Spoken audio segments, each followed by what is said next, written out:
Hello, and thank you for joining us for our Dream Achievers chat. We are so excited to bring this to you digitally.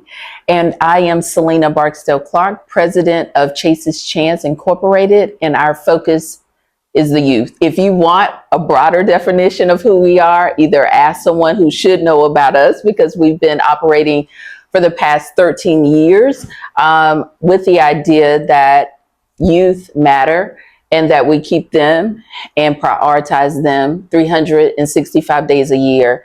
We're going a little different. As you guys may have heard, we're going digital. Instead of having an in-person panel, we decided to bring the guests to you at your leisure. You can, hear about us and go to our website to learn more about us. But we really wanted to bring experts to you, because parents, we're hearing, are needing the additional support. So what better way than to go this route? I am going to be quiet. I know that's hard to believe, but I am going to be quiet to give our next guest the opportunity to introduce herself. We are so thankful to have you. Thank you. You're welcome. Tell us about yourself. Okay, so I am Shatoria Whiteside. I am an educator by trade, so everything that I'm involved in, or most things that I'm involved in, is around and driven and fueled by my passion for educating families and children to be all that they can be, while believing that they can achieve anything that they put their minds to. I'm also a mother of 2 brilliant children who I love very much. Yes. I'm an author. I'm a small business owner. Big business, small business label. It's a literacy firm. It's called the Learning Advantage. What we do at the Learning Advantage is we give every learner the achievement, or every learner the desire and the tools that they need to be successful readers. Literacy is a very important vehicle that children can use to take them anywhere that they desire to go. And so that is what we do at the Learning Advantage. I love it. I'm excited. I'm about to spill over at every word because I know who you are. I got to cheat a little bit, right? So I got to learn of you through social media. That is my first, I think, experience, right? Yes. And I gravitated to you because you are so genuine. You are also I could understand. It wasn't top heavy what you were trying to give us. Like, basically the literacy component, while simple, is a challenge now because we're fighting against technology. Right. Everything, phones, earbuds, or whatever the kids call them, everything is getting in front of literacy and the importance of it. So thank you for being here. Thank you for having me. I mean that. We love this part because I'm going to start with the question to give us 3 words to introduce yourself and why. Why would you give those 3 words? I like this because I want to sort of reframe it, even for our guests. Okay. Because oftentimes we pour so much into others. I want to make sure that you understand who you are. Like, I know who we invited. Right. I know the yes and who's sitting in the chair next to me, but I would love to hear how you dummy this down, because I don't know how you're going to do it in 3 words, but I'm here for it. Let's hear it. Okay. And I appreciate you asking this question, because it was a challenge for me to even think about what 3 words would I use to describe myself, because when you're servant leaders, you pour so much out to other people, and the reward for me is what I help other people achieve. Mm-hmm. So I don't really need to think about me, but I'm glad that you pushed me to do that so that I can be mindful of the gifts that I've been adorned from by God. And so I think the first one I would say is that I think that I am genuine. What you see is what you get with me. I sit in rooms with CEOs, and I sit in and talk to parents who are in need, and I treat them both the same because I understand the grace of God that is on my life. And so I think that I can appreciate that about me, that I'm just genuine and I treat everybody fairly with love, the same things that I've been given. I think that I'm intentional. I think that everything that I do, and I do probably mean everything, is well thought out. It's well calculated, it's detailed, because I understand what's at stake particularly when we're talking about our children and our families and what our futures look like and the systems that they're up against. You have to be intentional to kind of fight those things and break down those things and educate people in a way that they can understand it. I think one of my greatest abilities is to code switch. When you are highly intelligent and you do know a lot, you have to learn certain things. There's certain vernacular that you have to use, but that may serve me well, but does it serve who I need to serve well? And so I think that even in understanding that who I speak to need to be able to understand that speaks to the intentionality on my life or what I try to be. And then I think that I'm compassionate. I'm very tender and very soft. Like the conversation that we had, I feel deeply. And sometimes I'm like, I don't always like it because I am such a filler. But I think that compassion roots me so strongly in what I do, and it makes it very real, and it makes it urgent. And so I'm compassionate. If I accidentally jump out of this chair, I want you to keep talking. Okay. I'm going to ask that we keep filming because the components in which make us up makes us all different, yes. But some of us are just gifted naturally. Some of us work very hard to be who we are. But I can just see the 3 words that you chose oozing out of you. I don't take relationships lightly. I don't take people in my life lightly. And I'm grateful, even though we're at such a distance in many ways. I admire you so much. Thank you. You genuinely are that girl. Like I'm a t-shirt. Our first guest talked about his shirts. Yours is I'm that girl. I know you would wear it in the back. You would turn it around. You wouldn't let people see it, but you are that girl. I get to know that, but I'm going to get started so others get to know it. Not because we're here to shine a light on each other, but more so here for the students. That is the idea. Right. And how can we best support the parents? Because a lot of them don't know how. So we just want to have that conversation. Okay. Okay. So we are, I'm chuckling because as an education guru, you know, that's the tag. You are like, what is the single most important piece of advice you can give parents of elementary and middle school students? And I will explain maybe why I didn't talk about high school students, but I'm going to let you go with that first. Okay. So I think a very important advice to give students of elementary school and middle school students is that learning needs to be a part of your everyday lives. Like it needs to be a part of the culture of everything that you do. Just like you eat, just like you sleep, just like you brush your teeth, just like you bathe. Learning needs to be a part of it. Does it have to look like the institution of schools and universities? It does not, but it must look like something. And the reason being is because education is no longer in a climate where that's the only place that students can or should learn. And it doesn't, I don't say that to take away from educators or people that work in the field, but I say it with an awareness because I understand that, one, the things that our children are learning, a lot of it is things that I may not want my children learning in the classroom. Two, the capacity that we are working with right now in education is limited. Funding's limited. Bodies are limited. Teachers that are well-rounded are limited, not at no fault of anyone. It's just the reality. And so sometimes what the reality is causes for a shift in us. Would we like it to be a different way? Yes, we would, but it's not that way. And so learning has to go forward at home. It's non-negotiable. Now, you might say, well, I don't know how to teach them at home. Well, that's where I can help you. It doesn't have to look like anything except for what you know how to do, right? We're coming up on Thanksgiving. We're going to be in the kitchen cooking a lot. Well, if you have a elementary or a middle school age kid, then at their time, they're learning addition. They're learning repeated addition, and that's also multiplication. So that means that maybe they can add some cups of sugar and some cups of flour. Maybe they can convert some fractions while they're in the kitchen, putting 1/4 cup of sugar and 1/4 stick of butter. They can maybe read some recipes. Maybe they can look up some words they don't understand in the recipe. Learning is everywhere is a classroom. That means that no matter where you are, learning can go forth and take place. Mm-hmm. And so we have to, if you want successful, well-rounded children that thrive, I think that it has to be a part of the home, of the culture of your home. Bravo. Thank you. You're welcome. Thank you for that. Once again, simplified action items that we all can do. Grocery store, or if you're going to a museum. I mean, it's all around, but it can be broken down to your life.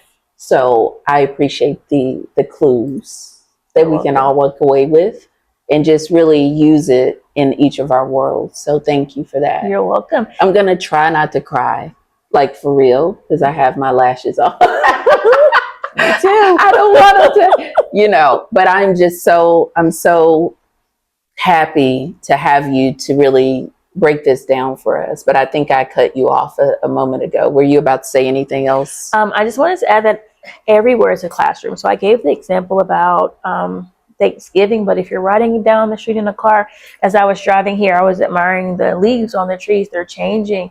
Well, I noticed that some of the trees still had green leaves and some were not. They had lost their chlorophyll, right? Why do you think, if you're talking to your child in the car, why do you think that those leaves have color and those leaves don't? Well, whether they know the answer or not, it teaches critical thinking. It gets their minds thinking. And so learning doesn't have to be sit down and write this, sit down and color this. It can be conversations. We learn so much in just talking to people, having conversations, soaking up knowledge that someone has. I've learned more in my life just by talking to the right people, being in the right spaces and in the right rooms with the right kind of people. And so I think that those are skills that we can also teach children from a young age, that learning is multifaceted. Because what an injustice that what we do to children to teach them that you only learn by sitting at a desk and writing on a piece of paper or coloring something or filling in bubbles on the Scantron. You want to also widen their thoughts around learning. And that way they know that I'm empowered to do this. School is hard. Learning is hard. And so for me, I always empower them to do it your way. I tell my students all the time, don't nobody do it like you. And they say, Miss Whiteside, you always say that. And I said, because I mean it. It's true. Nobody can do it like you. That's true. That's where your power lies. So if you can't tell me today, draw me a picture. Let's talk about it. So when I said that, what did it sound like to you? Good job, you learned that. And granted, you may have not learned it this way, but you learned it that way. Yes. And so I think that parents taking that approach also teaches them that you are able to learn, because as unfortunate as it is, all kids don't get to hear that you learned that well. They don't get the praise. They don't get the good job, because some kids can't access what other kids can. But because I know that, I give them the opportunity to do so. Every teacher does not. It's not welcomed, but I welcome learning however a student can access it and give it back. So, but that's for another conversation. We already know it's going to be a part 2, a part 3, but we are so grateful. The reason I said earlier to you that I specifically asked about elementary and middle school. Right.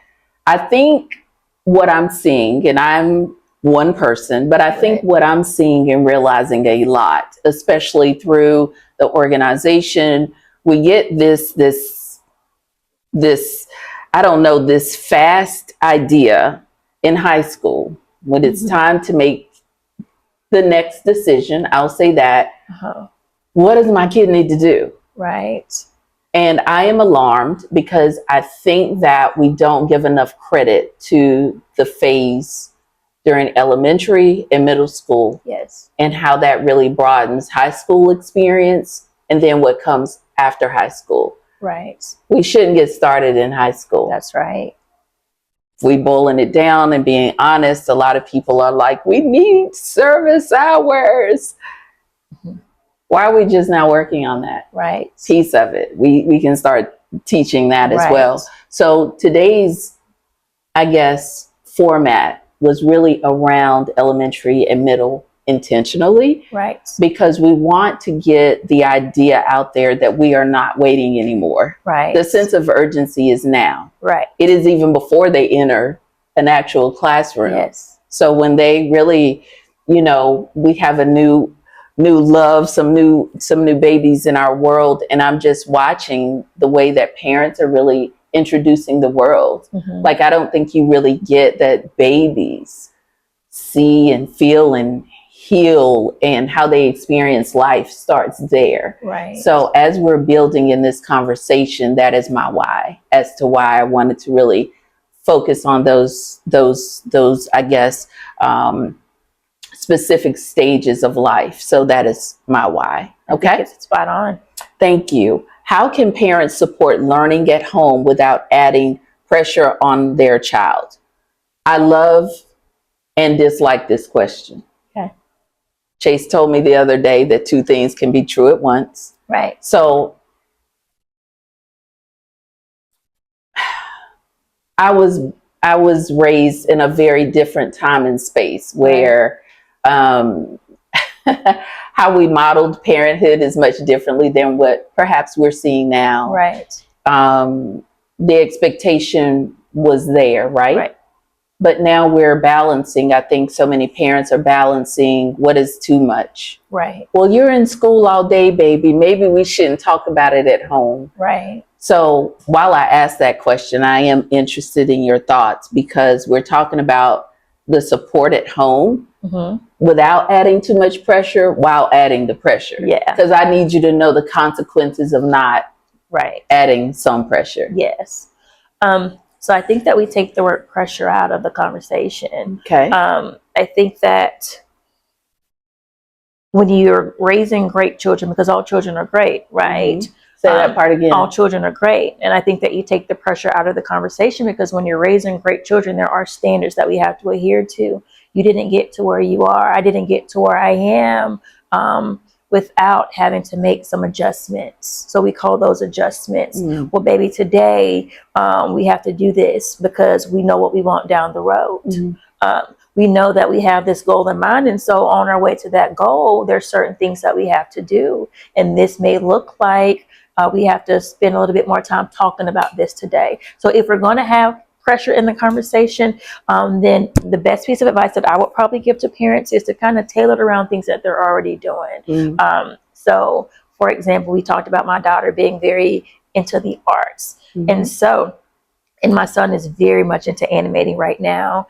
He's phenomenal at it. And so it takes him to be able to code a lot. And so while I know he's going to be coding, maybe I ask him to solve some equations while he's coding. Or while she's going to be drawing, maybe I ask her to draw me a picture of what you learned about at school today. And what it is, it's building good habits. So when we talk about not adding pressure, we have to, two things can be true at the same time, like Chase said. We also have to bring into the conversation that we're teaching you good habits.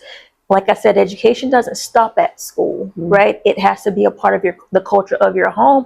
And so that means that at home, we have to do things that's going to get us to where we need to go.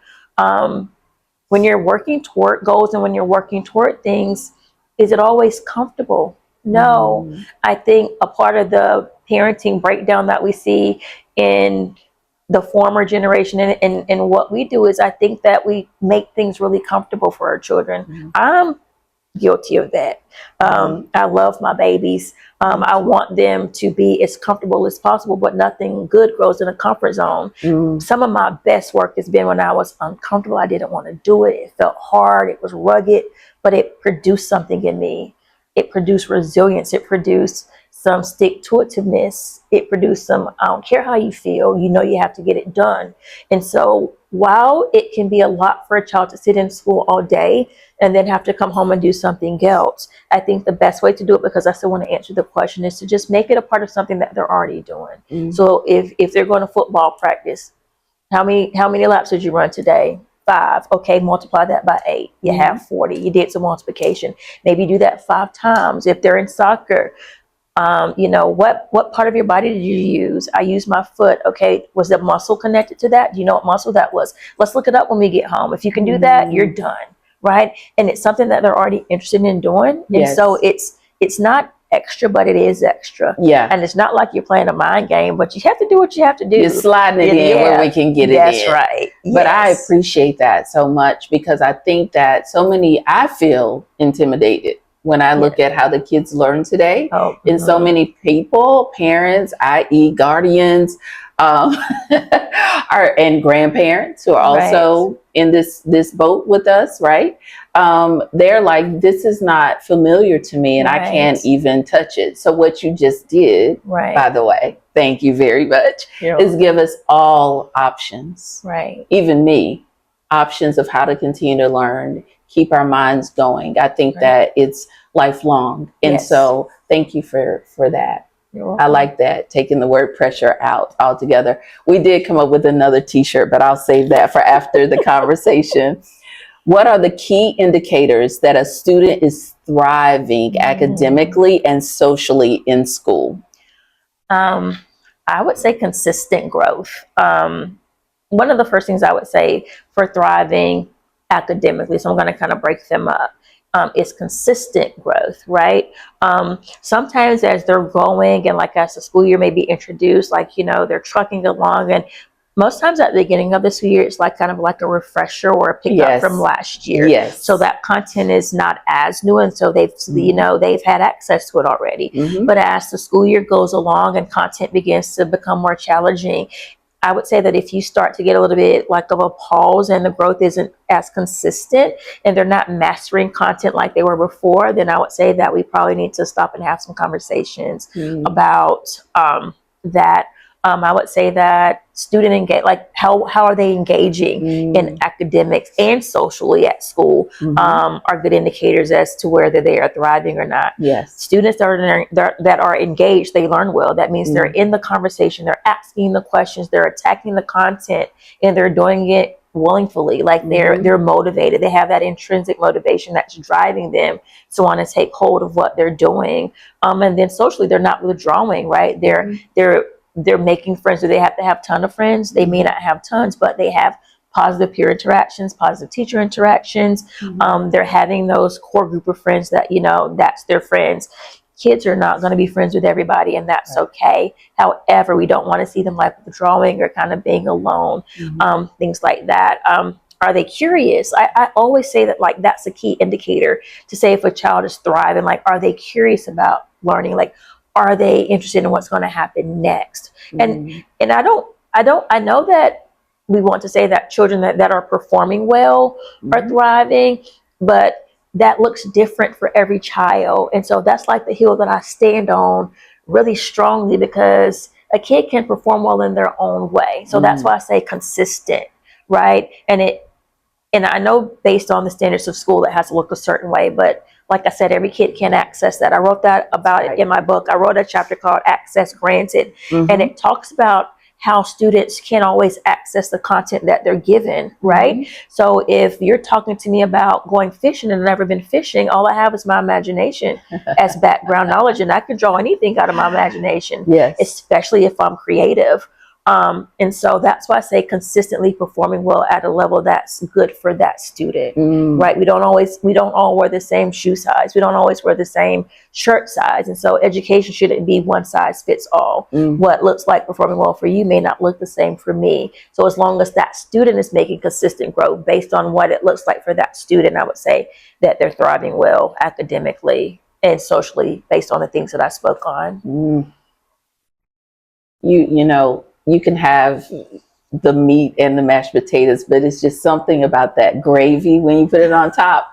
That's what you're giving us today, the gravy, because it's just so wild to imagine that each kid is great. It's so wild to imagine for some, I'll say that so many students, maybe not are fast learners, or learners that learn the same way or have straight A's, but they are in fact thriving. And I think so many times for me, I have to tread lightly because I know they can replay this clip on me that I'm about to say. But I think so many times our kids are told based on a grade that they're not enough. It's happening in the classroom, outside the classroom.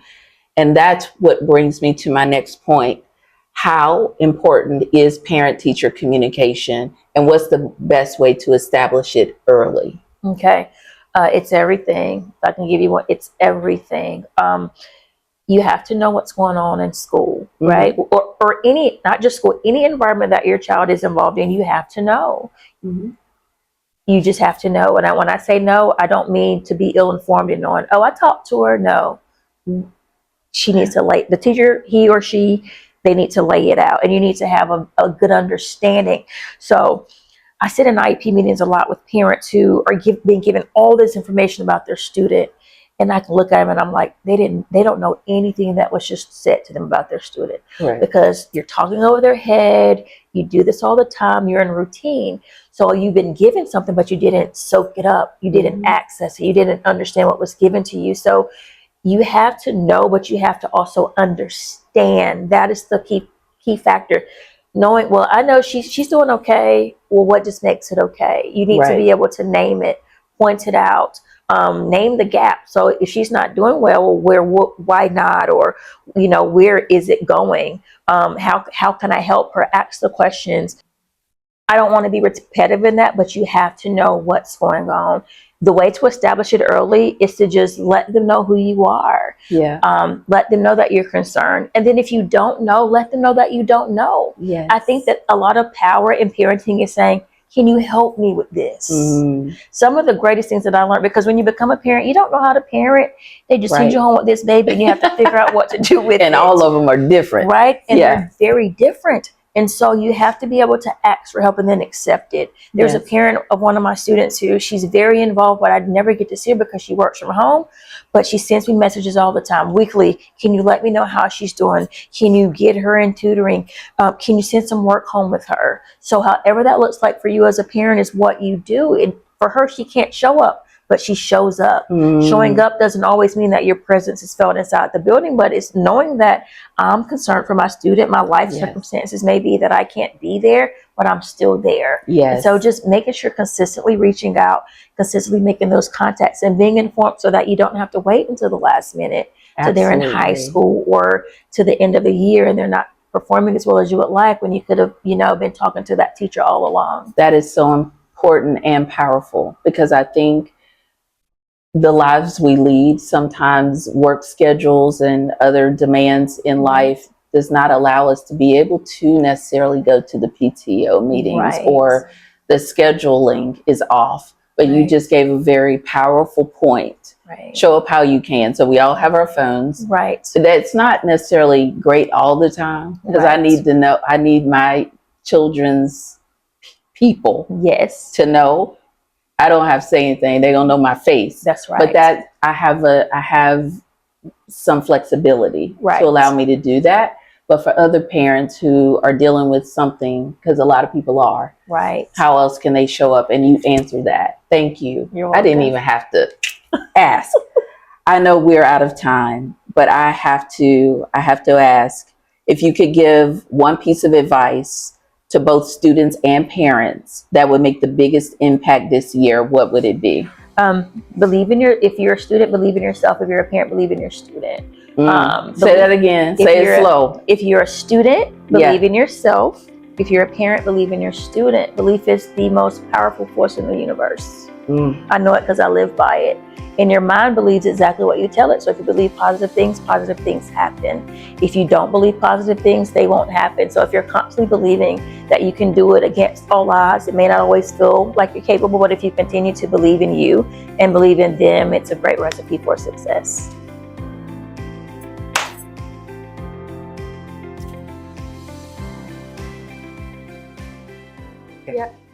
Hello, and thank you for watching. I appreciate your time. Make sure that you like, comment if you'd like, and subscribe. Follow us on Chase's Chance, both on Instagram and Facebook, and donate. Thank you.